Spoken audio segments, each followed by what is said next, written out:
Es un gusto estar nuevamente con ustedes en nuestro programa espiritual Palabras para una vida abundante. Que Dios los bendiga grandemente. En esta mañana quiero compartirles acerca de la plenitud del Espíritu en los creyentes.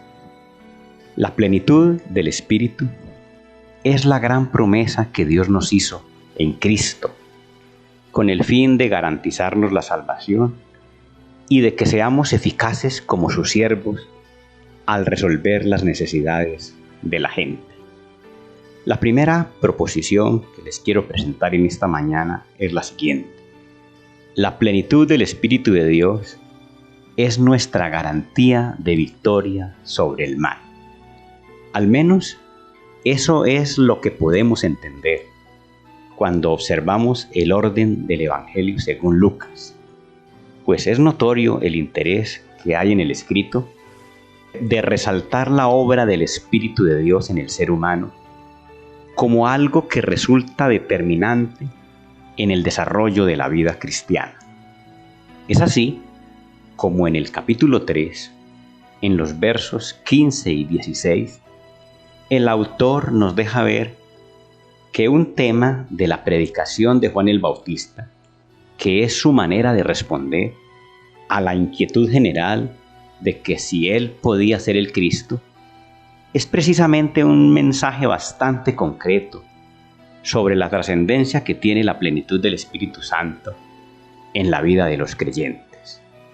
El texto dice de la siguiente manera: como el pueblo estaba en expectativa, preguntándose todos en sus corazones si acaso Juan sería el Cristo, respondió Juan diciendo a todos: yo a la verdad os bautizo en agua, pero viene uno más poderoso que yo, de quien yo no soy digno de desatar la correa de su calzado.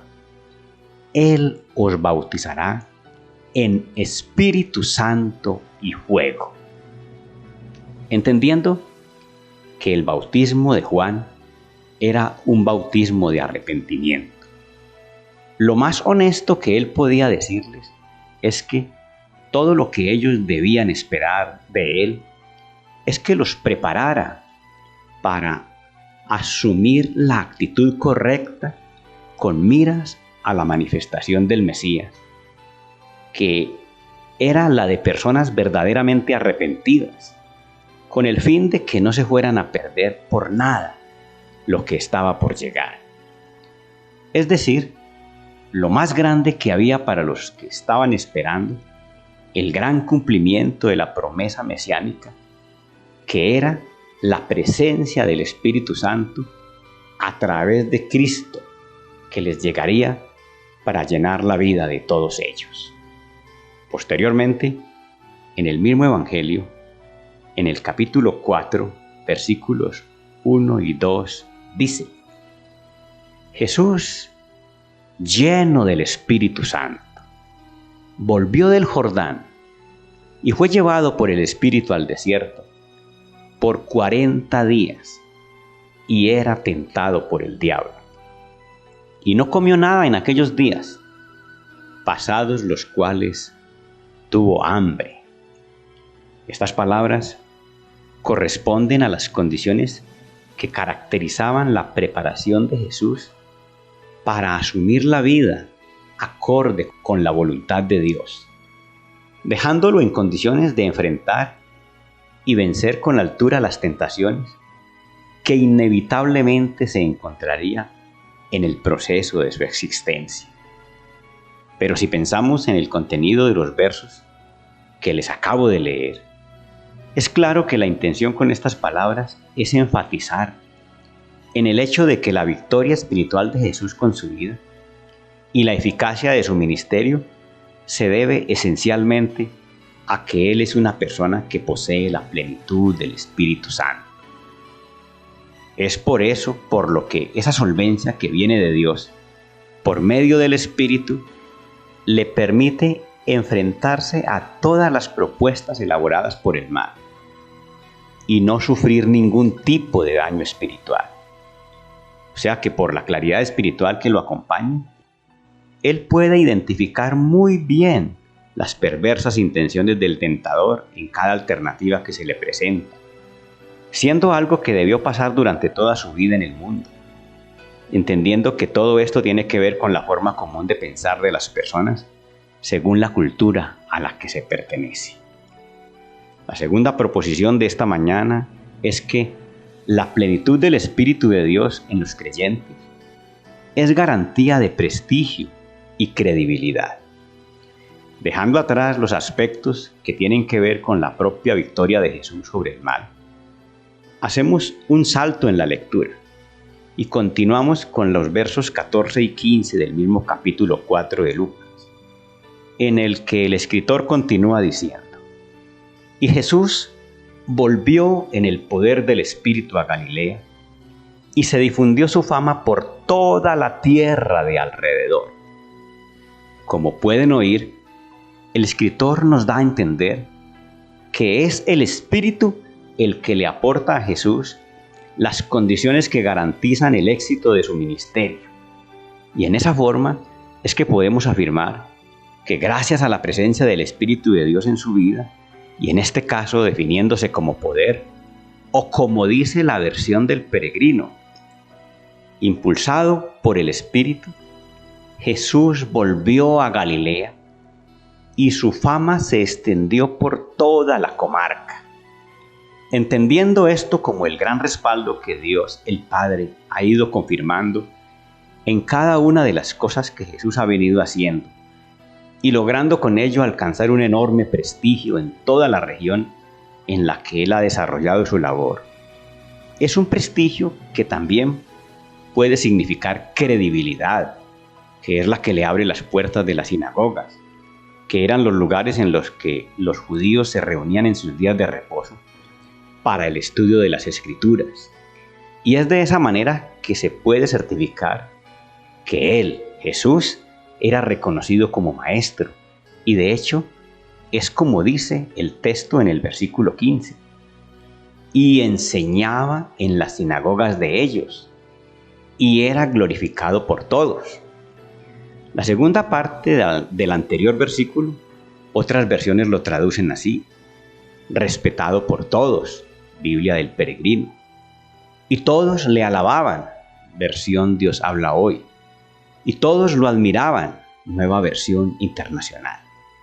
Es por eso, por lo que como creyentes debemos aceptar que nuestro interés de servir a Dios es definitivo entonces que nos sumerjamos en todo lo que tiene que ver con la vida del Espíritu, para que alcancemos prestigio y credibilidad, al menos en el círculo de personas en el que nos ha correspondido vivir, para que toda actividad que desarrollemos cumpla con la función salvadora que Dios nos ha encomendado.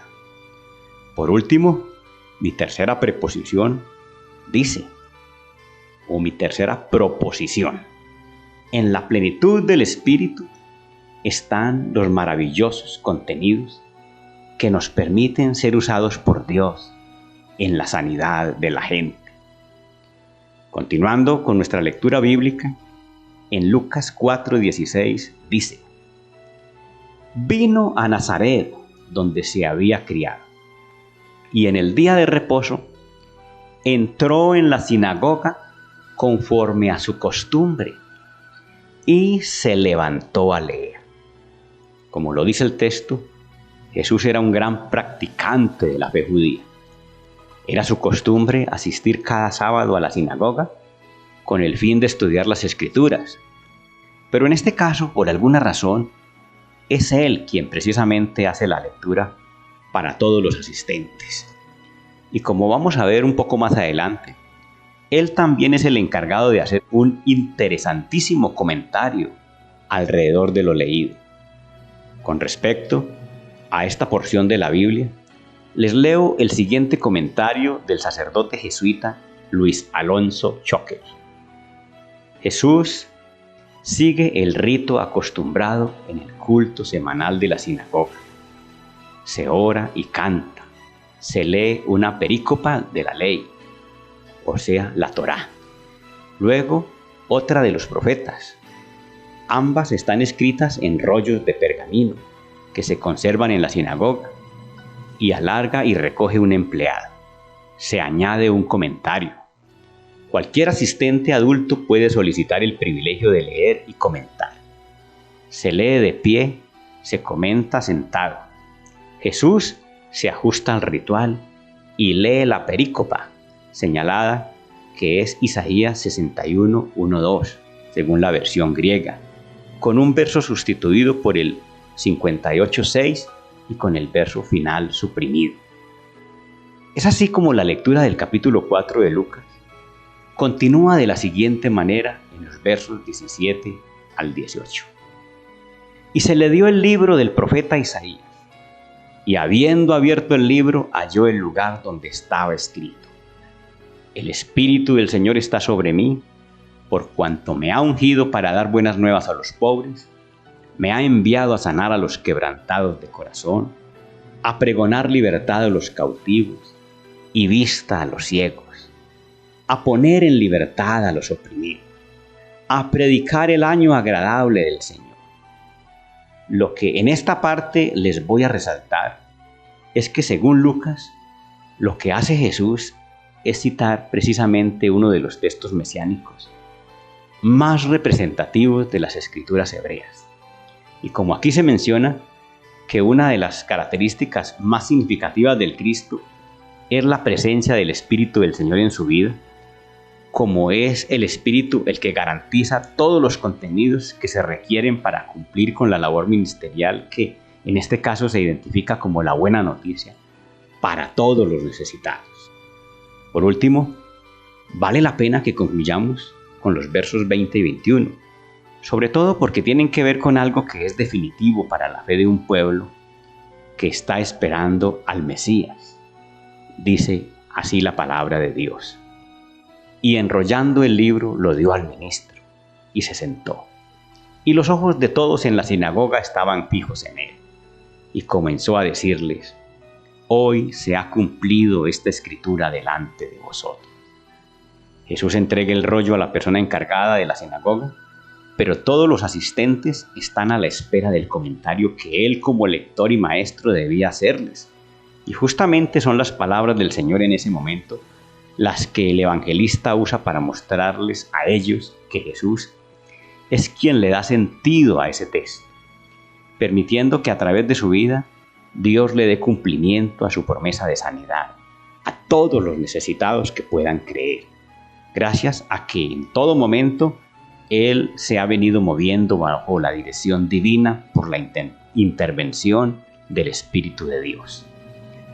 Como Jesús, hoy nosotros hemos sido llamados por Dios a que le demos sentido al texto, a que nos demos la oportunidad de vivir la salvación de ser usados por Dios, a que permitamos que nuestra existencia se convierta en una buena noticia para las personas necesitadas que a diario se cruzan con nosotros, a que tengamos la solvencia del Espíritu para que podamos decirle a las personas en sus calamidades que hoy se está cumpliendo esta escritura delante de vosotros. Vamos a orar, vamos a darle gracias a Dios por su palabra y vamos a pedirle que nos ayude a ponerla en práctica. Dios de los cielos, te damos gracias en esta mañana por su palabra, que siempre nos alimenta, que nos amonesta, que nos anima a seguir adelante, que nos motiva, Señor, a permanecer en la fe. Gracias porque nos podemos alimentar en esta mañana válidamente y de prepararnos, Señor, para enfrentar las exigencias del día. Ayúdanos pues a poner en práctica estas cosas, para hacer las cosas conforme a tu voluntad. Dios de los cielos, en el nombre de nuestro Señor Jesucristo te lo pedimos. Amén.